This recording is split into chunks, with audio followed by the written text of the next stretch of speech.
দেখেন বৃষ্টি পড়তেছে, এই হলো বহির্গত অবস্থা, পাকা সব প্রচন্ড মেঘলা। আমরা সবাই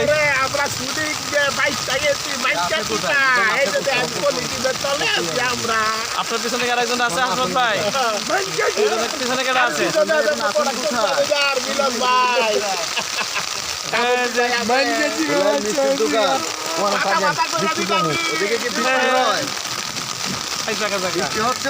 এই যে আমাদের দেলো ভাই বৃষ্টিতে ভাই জায়গাছে আমাদের চলে আসেন ভোলাইল মিষ্টির দোকান থেকে। দেখেন অবস্থা, আমাদের ডিরেক্টর সাহেব শাহজালালের মোড়। এই যে আমার ওস্তাদ দেখেন, বৃষ্টিতে আমরা কাবু হয়ে গেছি গা, পুরা কাবু অবস্থা, খুব খারাপ বৃষ্টি।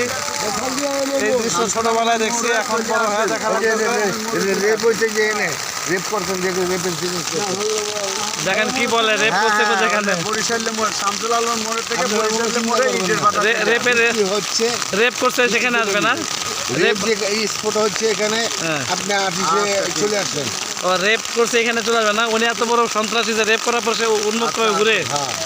ভাই দেখেন এই বর্তমানে কি অবস্থা চলতেছে, জায়গা জায়গা রেপ, আর রেপের কি সম্মান দিয়ে আনা হইতেছে সঠিক ঠিকানা দিয়ে।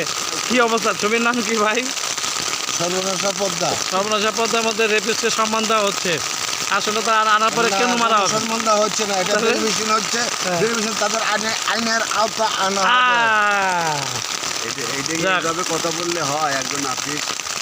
আমি আইলে কি কাজ করতে পারবো?